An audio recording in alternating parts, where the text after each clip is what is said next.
Hello everyone, I am Julian Morris with the Channel 5 News. In the headlines, the Ministry of National Security debunks claims of infestation and deplorable conditions by the Police Welfare Association.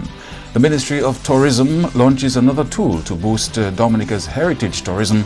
And a former UWP candidate for Grand Bay attorney and activist Noreen finally laid to rest. The details coming up.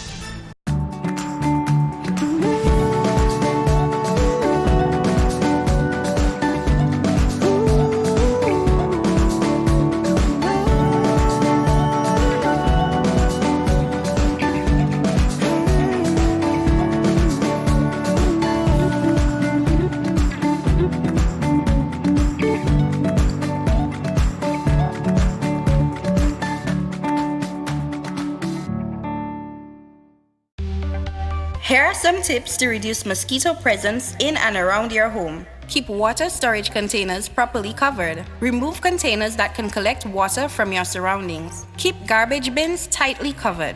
Pick up your litter and remove all tires from your yard. Keep gutters free of leaves and twigs to prevent stagnant water. Prevent Zika, dengue, and chikungunya. Fight the bite. This is a public service announcement from the Dominica Red Cross.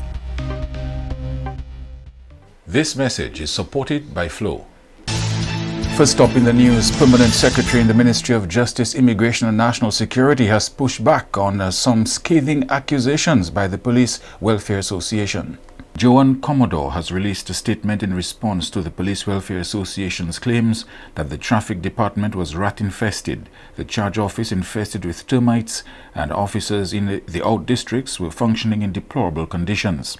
Commodore says these statements made by the chairman of the Police Welfare Association, Jefferson Drago, have caused a lot of concern. The Honorable Minister and myself, along with the Chief of Police, the Deputy Chief of Police, set out today to investigate and physically visit the charge office, the traffic department, and any other area that was of concern that we could reach today. It gives me great pleasure to report that there was no evidence of rat or termite infestation at the various locations. While on site, we did as complete a tour as time would permit, and we made recommendations for some of the small improvements that seemed relevant.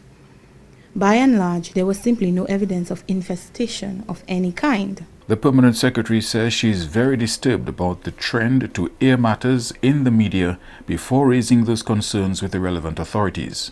I wish to express my dissatisfaction with the culture that I see taking root within the police force. This culture of running to the media as a first means of dealing with a problem, rather than using the steps laid out in the law, leaves much to be desired. I have said it in private and I will say it in public.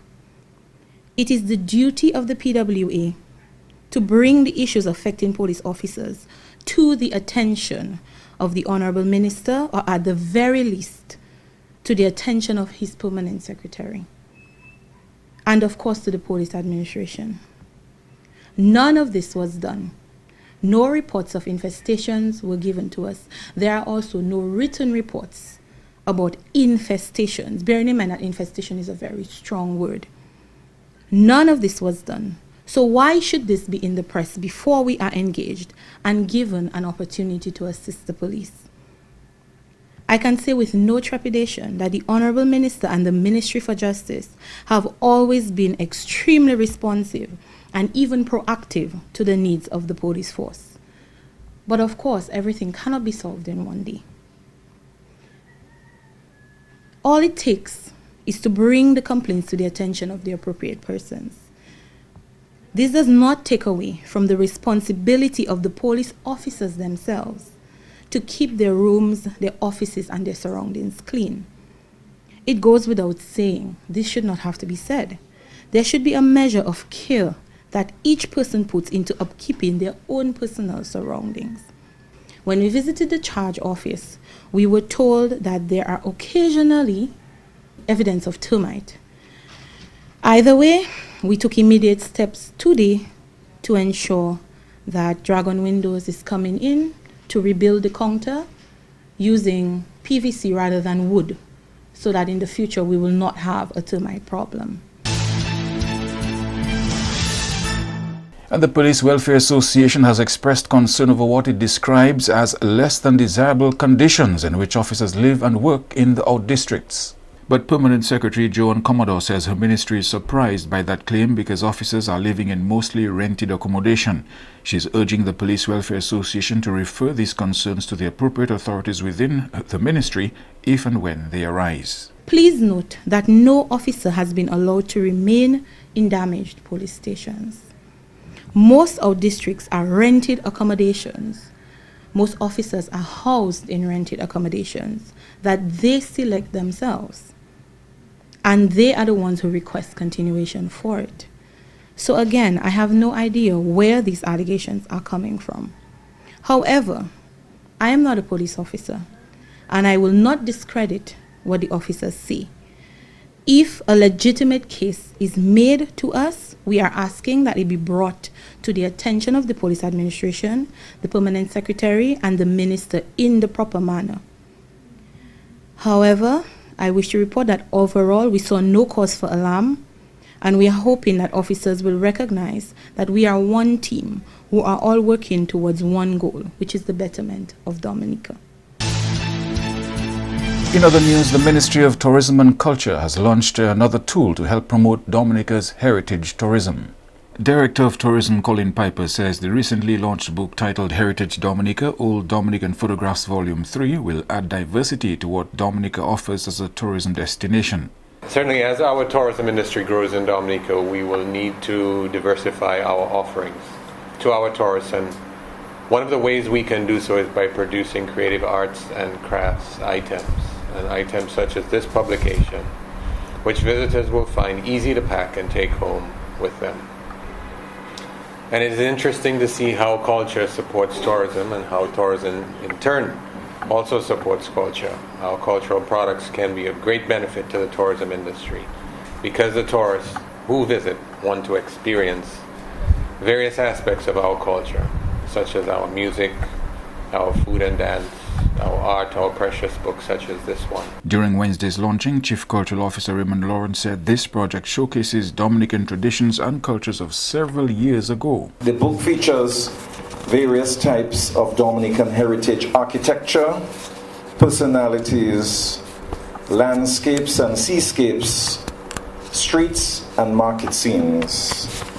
There is also a special feature of the photographs of the legendary Dominican photographer Masterville Joseph, and also the paintings of life in Dominica in the 18th century by Italian artist Agostino Brunias. The book helps us to understand better what Dominica looked like and how people dressed and lived in those days. It was different then in those days, and it's interesting to see how things have changed when you compare then and now. Chief Technical Officer in the Ministry of Tourism and Culture, Roland Roye, says this book will be useful in further promoting the country. This new book adds to a collection of valuable heritage information and documentation which is available to us in Dominica and further strengthens our sense of national identity and pride. And also, we try to expand our horizons in the area of tourism, and as we welcome the addition of new hotels, it means that we need to cater for more tourists and we need to be more Dominican products, which will help our visitors to appreciate our island even more. Plans are already underway for the compilation and subsequent publication of Heritage Dominica Old Photographs Volume 4. An attorney at law and former UWP candidate for the Grand Bay constituency, Noreen John, has been laid to rest. Andrea Louis has a report. The funeral mass for the late Noreen John took place on Wednesday. John, who was from Grand Bay, was announced as the UWP candidate for that constituency on Sunday, 19th May, during that party's candidate launching rally. She passed away on 20th May in Antigua while seeking medical attention. As a mark of respect, the United Workers' Party put a halt on all its public functions until after her burial. During John's funeral mass on Wednesday, parish priest for Grand Bay, Branca John, himself a former parliamentarian under the UWP government, says the late Noreen John was one dedicated to changing her community and country for the better. He urged the public that in order to bring about positive change to the wider community, individuals must start by changing themselves. To reform my community and the way things work, I must first reform myself. Before we can begin to talk about reforming, or some people prefer enhancing, or changing or improving the electoral system, our system of education, agriculture, or whatever it is that we need to change or reform, we have to begin to look at ourselves first. It doesn't mean, brothers and sisters, that we don't challenge our people to change. No. It doesn't mean that we don't challenge our people in love when they make a mistake. No. We must do this. But we must first pay attention to our own deficiencies and work diligently, as the National Pledge tells us, work diligently to improve self first. The parish priest also stressed the importance of love and forgiveness in building the country. We are commanded, brothers and sisters, to love one another and to forgive each other. Love and forgive. Love and forgive. Noreen was passionate about family and friends, but I'm sure that there were times when family and friends offended her. But she learned to continue loving and forgiving. That is just who she was. Forgiveness is a process, sometimes a very long process. But we are commanded to desire to forgive those who hurt us.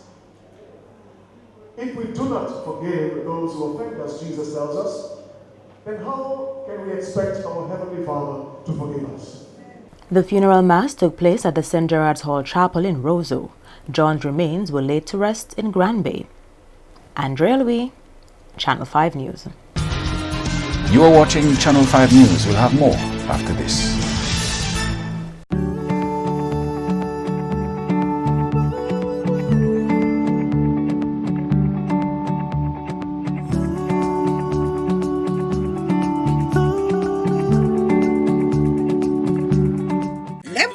TB estene e ben tout se, moun ki en bonne santé oli wen ka respire se vermin la. Moun ki pa ni bon tempérament kon sa ki ni maladie HIV, alcool, kafine, ti mamay e gwa moun bien sensible pour ces maladies ça là. Moun ki ka tousse ni pou prendre précaution le yo en parmi moun en place publique. Couvre bouche ou le ka estene tousse. Visitez docteur et ben place santé. Fini tout traitement yo ba ou sa joine guérison et puis maladie TB. En responsabilité ou aider du bout si men maladie TB et HIV. Protéger corps et les autres.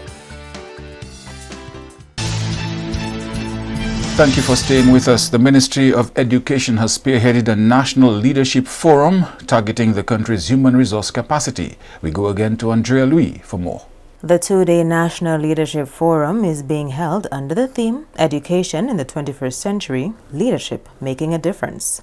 Permanent Secretary in the Ministry of Education and Human Resource Development, Chandler Hyacinth, says the seminar will touch on the many leadership trends in the 21st century and how good management can improve workplace efficiency. There has been a lot of research on leadership and in particular some of the trends in leadership for 2019.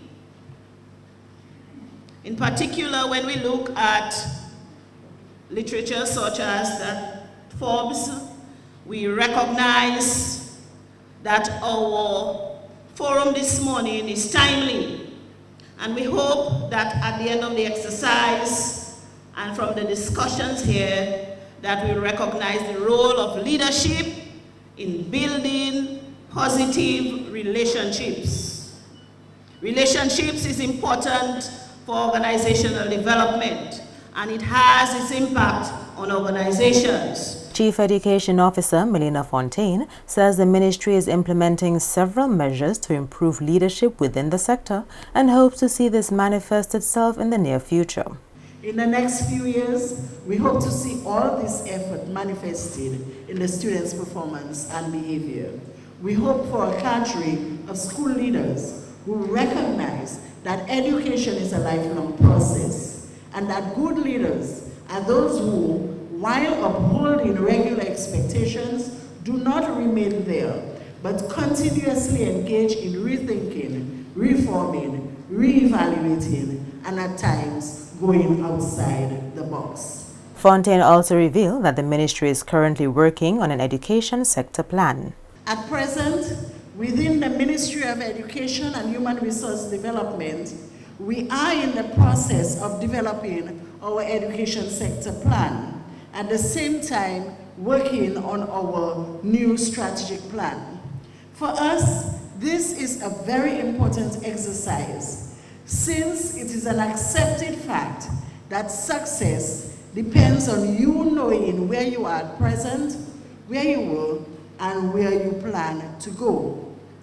We have been working with a vision that says every learner succeeds, and a mission to build and manage an education system that is transformative, responsive, socially and environmentally sensitive, nationally relevant, globally competitive, and that inspires lifelong learning. And the Dominica Public Service Union has not taken any major decision as yet, but one inside source told Channel 5 News on Wednesday the union is in discussion over its June 11 deadline to government, which expired on Tuesday.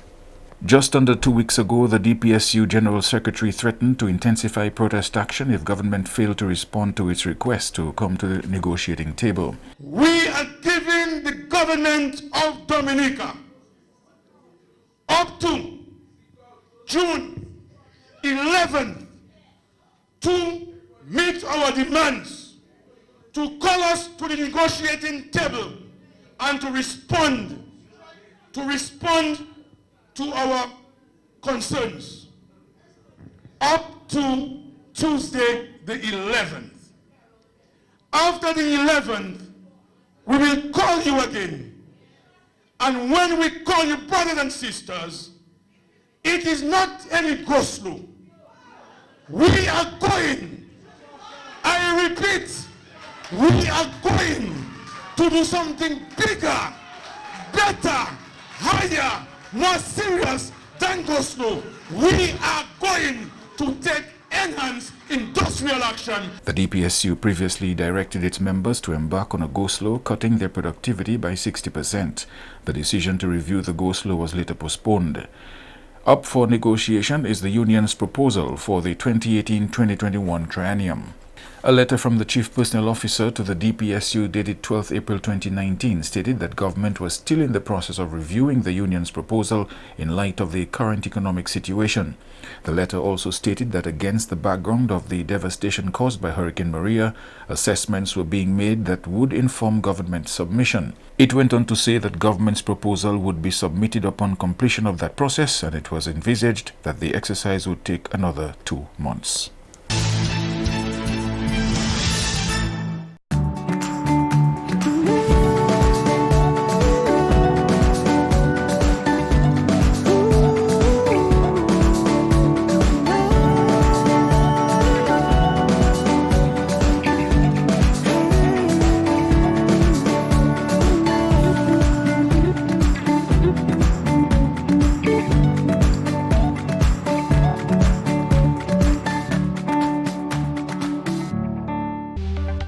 Here are some tips to reduce mosquito presence in and around your home. Keep water storage containers properly covered. Remove containers that can collect water from your surroundings. Keep garbage bins tightly covered.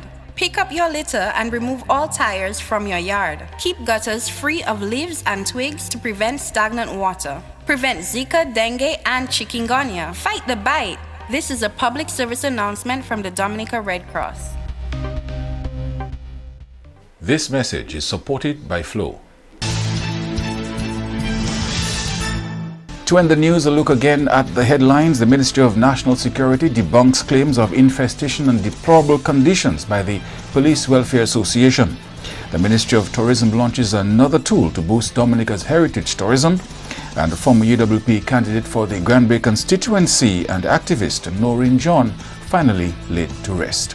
Feel free to contact us at news@mapping2k4.com. You may access our past newscasts on our YouTube channel. On behalf of the production team, I am Julian Morris. Thank you for watching. Do join us again tomorrow.